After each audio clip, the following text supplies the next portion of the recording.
Hey man, how you doing? Doing well. How about yourself? Very good. So, go ahead, pitch me. Yeah. So Proximity is a mobile application, basically for the real world around you, in different aspects. So our primary niche market is basically um, retail. So basically, just picking up deals, iBeacon style, pushing out notifications. That's the first way we're going to start. We've been getting a lot of traction on networking events.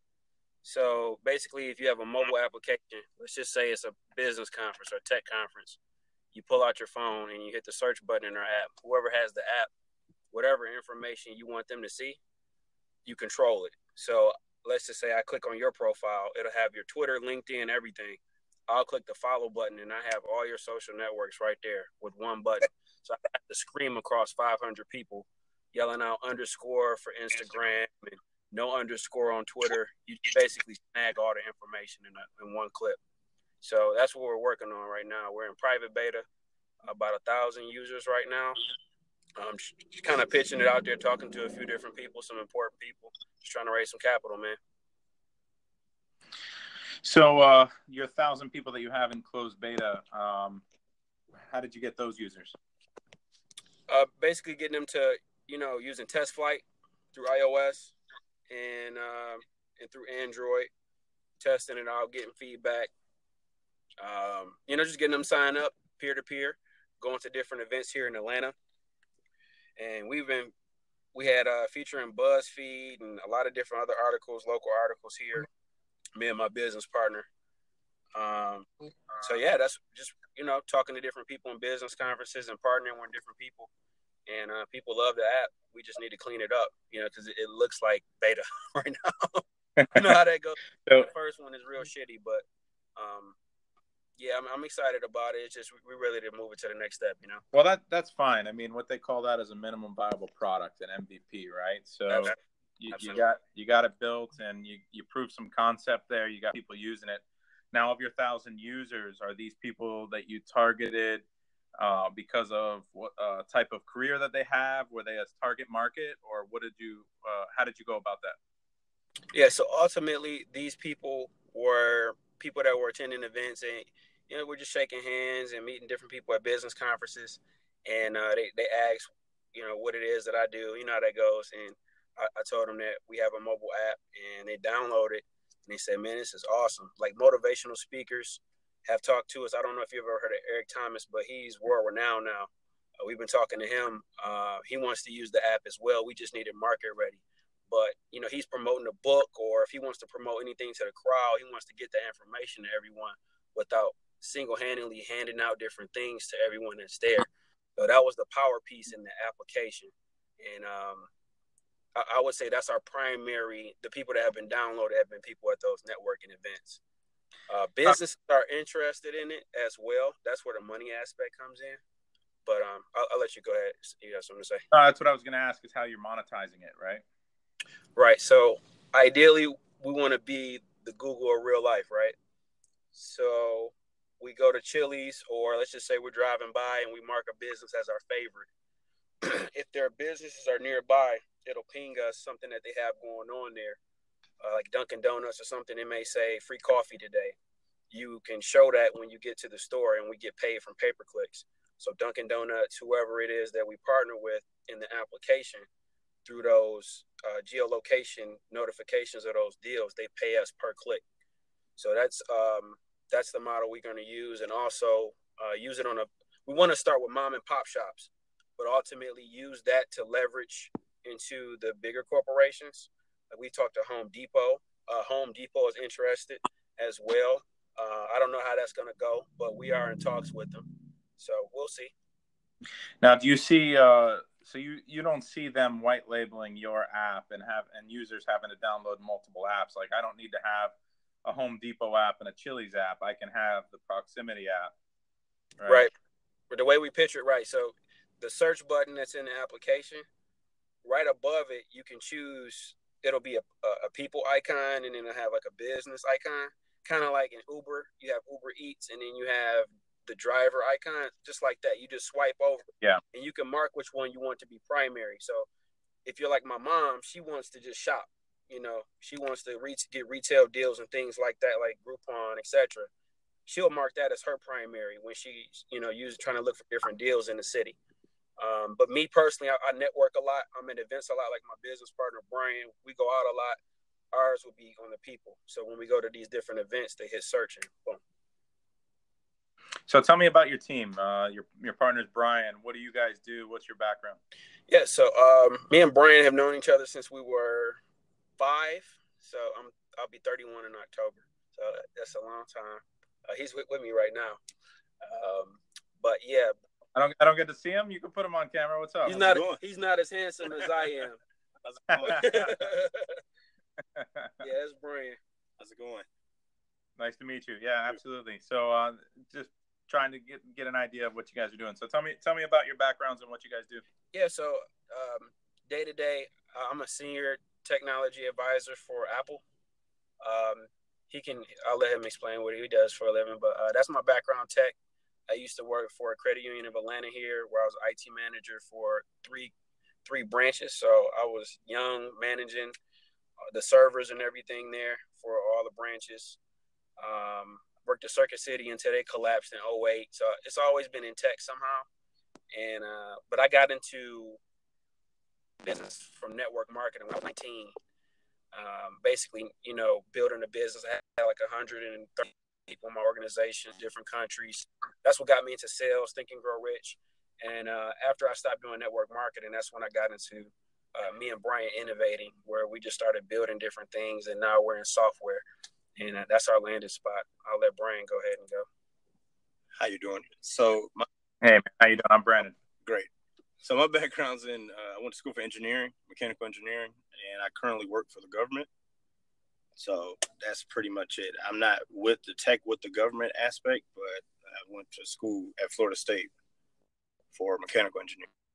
So that's kind of, yeah, Seminole all day. Don't tell me you're a Gator fan. I don't want to talk about Gators.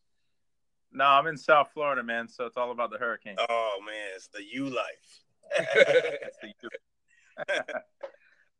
Yeah, so that's great. And is it one of those government jobs where if you told me what you do, you'd have to kill me, or what? Yeah, they'll cut this conversation off, and you might disappear. So, it's one of those. That's great. So you guys have self-funded up to this point. Tell me about how much it's cost you. We're roughly around about $12,000. Yeah, roughly. About $12,000 self-funded into it. Yeah. Now the technology is an MVP. Said, you've developed, a working prototype, basically. Right. Are you going to start from scratch when you get the funding? I broke up. Sorry, it broke up. Could you say that again? Yeah. Are you going to start from scratch on the technology development when you get the funding? I mean, not from a user standpoint, but from a technology standpoint. Are you going to rebuild it? Right. That's our plan, to rebuild it, get the UI back, and make the user experience a lot better. Yeah, give it a makeover. Makeover. Yeah. Got to brush the hair. You got to get it looking nice. But that's what we have to do. So tell me about your competitors in the market with regards to networking, business card sharing, those type of apps. Yeah. So one of our competitors is Social Radar, who does location kits. So their technology is similar, but they license out the technology. We're getting into that realm right now, where we are talking to some colleges who, and different churches, they may want to use the location-based technology. So we're going to get into that as well, so we can go B2B, and get that revenue stream as well down the line as we scale. But Facebook, nearby friends, that's basically, but you have to have Facebook. People don't really use it. It's a little hidden in the app, but it is a feature that they use. There's an app called Piper. Piper uses iBeacon technology. They're trying to get into McDonald's and things like that. So it shows that the market is there for sure. On the networking side, South by Southwest has a Go app, but it's only for when you go to their event. You can see who's at the event. TechCrunch just did one as well. Even though we pitched to them and then they came out with it after we sent that, but we're not going to go there. But it's a little different. Our app is different, but basically kind of attendees type of deal within their app. So those are our competitors for the market. As far as businesses, it will be Groupon and like Piper, like I said, and Retail Me Not. Okay, so yeah, Retail Me Not I know is popular with the businesses, and now they have the location based. If you're in the area, it'll ping you. Now you said that a lot of these businesses like have created their own, so that whole branded white label play or API play is there. Is part of the money earmarked to create an API to allow people to tap into your technology and user base? Yep.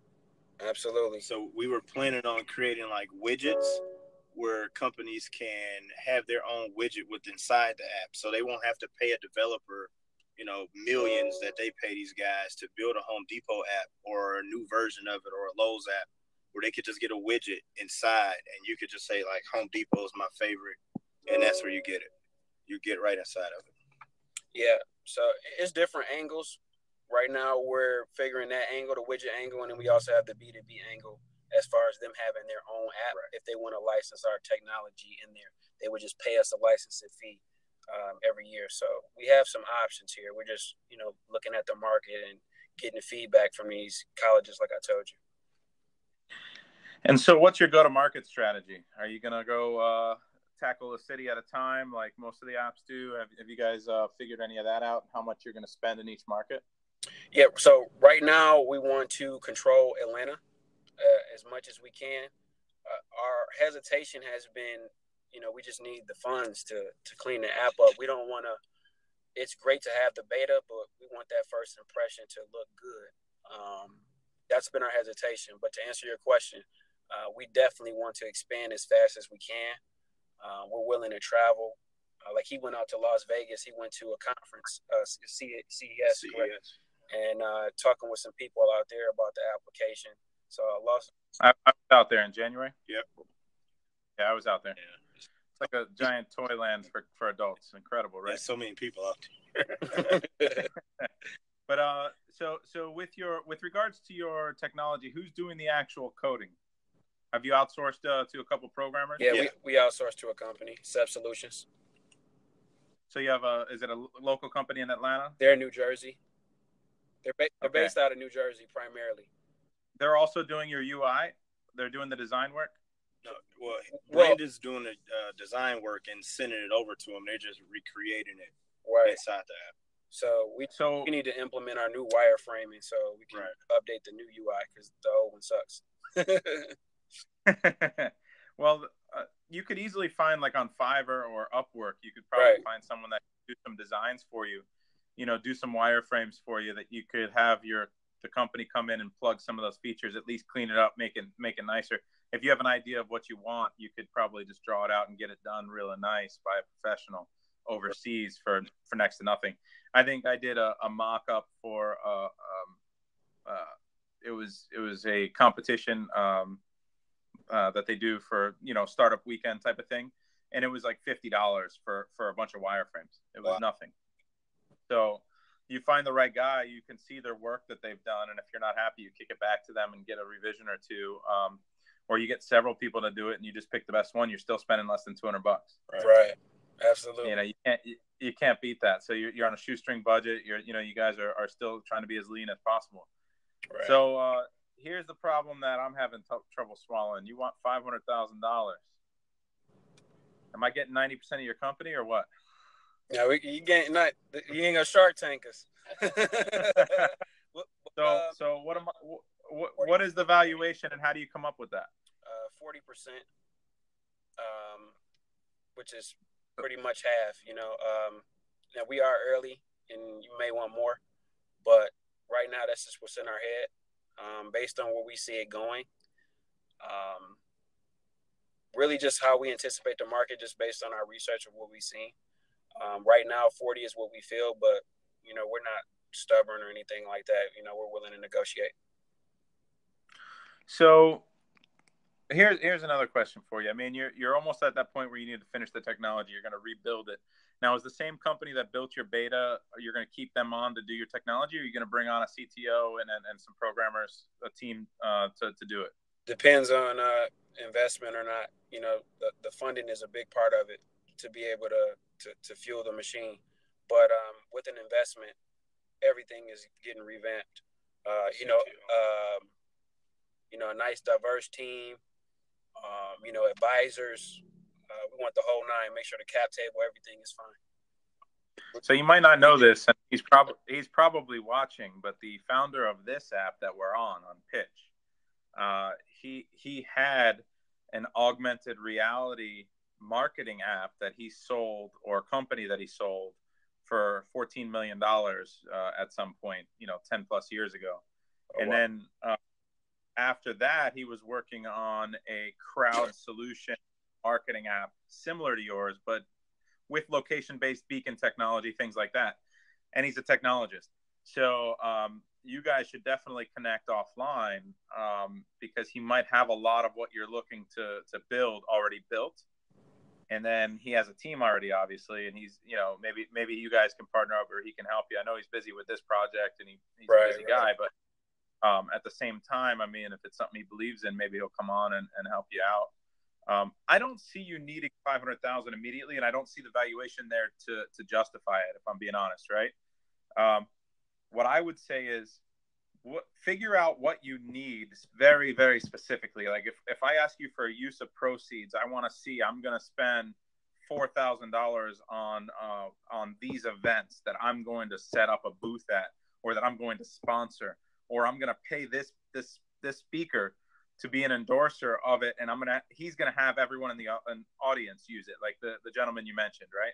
So if you go to him and you say, look, I want to give you an equity deal plus, a few $1,000s, but I want you to start using my app and telling people to use your app in the audience. When you're at one of those conferences and the speaker tells you to pull out your phone and download an app, what percentage of the audience is going to do it? Right. Well, yeah, our goal with that is basically as they walk in, when they're sitting down in their seat, they can download it. Now they're getting messages and you're getting content that you already pre-created for that. And he's doing contest games, whatever. And then they're networking amongst each other. And then that's a powerful add-on or addition that guy can use, or that speaker can use. And it adds to his value too, because like people, whenever I go to events, like I do a lot of Amazon sales and online sales, and I'm going to New York for an event that Amazon's actually hosting. And it's very basic. Like it seems like most of it is for people starting up. But I know over 25 other sellers that all do 7 figures that are going to be there. And we're planning on getting together a few nights just ourselves. That's worth it for me more than anything. So the networking aspect of going to these events is often the most valuable part of that. And you know that from being, doing what you do. So you need to figure out a way to go to market, use those proceeds, give me a very specific use of proceeds, and then figure out how much you really need to raise. Because I'd like to see the technology breakdown. I'm not going to give you money if you can't tell me who's going to build it, how much it's going to cost, and see exactly what they're building for what I'm getting, and then what your go-to-market is and what your marketing is and what I can expect back from that. So if you don't do any type of test marketing, even, like I know you got 1,000 users, how much did that cost you? And is that scalable? Like those are questions I need answered before I can cut a check, right? Right, absolutely. So we do have a use of proceeds in our business plan, so we have a lot of documentation.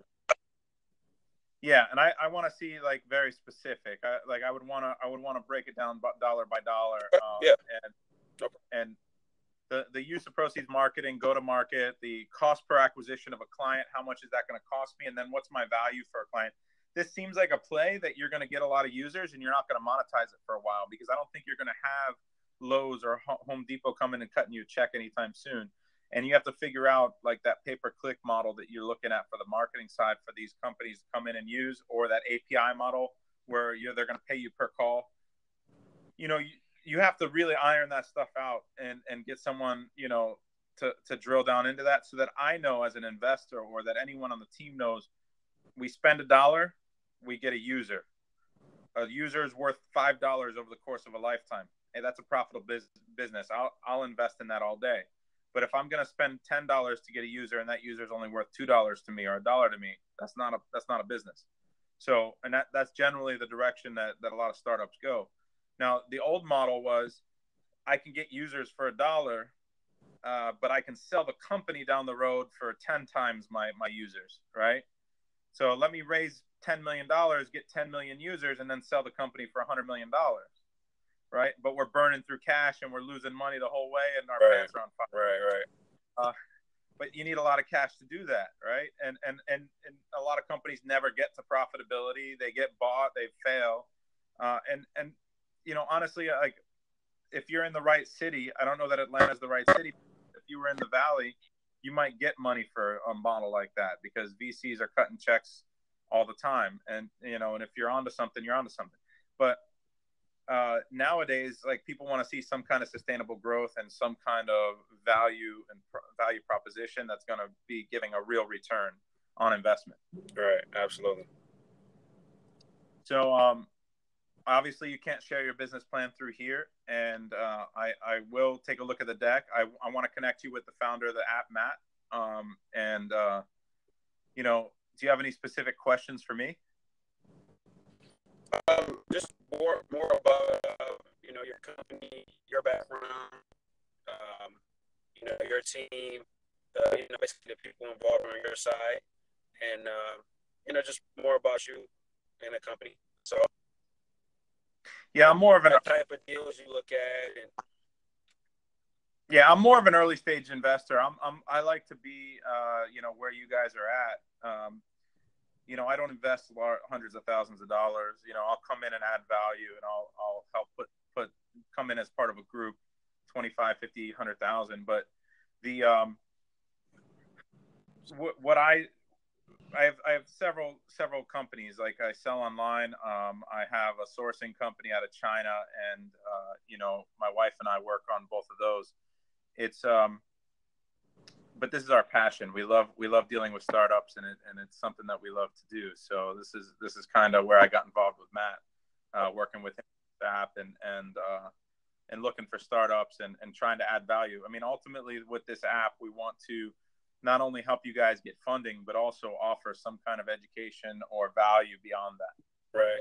Yeah, I mean, we're completely coachable, man. You know, if it's anything that we need to adjust, and you know, you take a look at the numbers, and if it's somewhere we just need to adjust, I mean, I'm willing to adjust it. You know, get it some room. You know, get everything going. You know, Yeah. And you know, the relationships and all of that stuff is important to us. So you know, we're, like I said, we're coachable, and we're learning as we go. We're passionate. We know the vision of the company. We just have to have our numbers right, and we can go from there. 100%. And you know, I can tell that the two of you guys, you know, are doing well. Another challenge that you're going to face is that you don't have a solid, you know, you're a technology background, but you don't have a programmer, a true CTO on the team yet.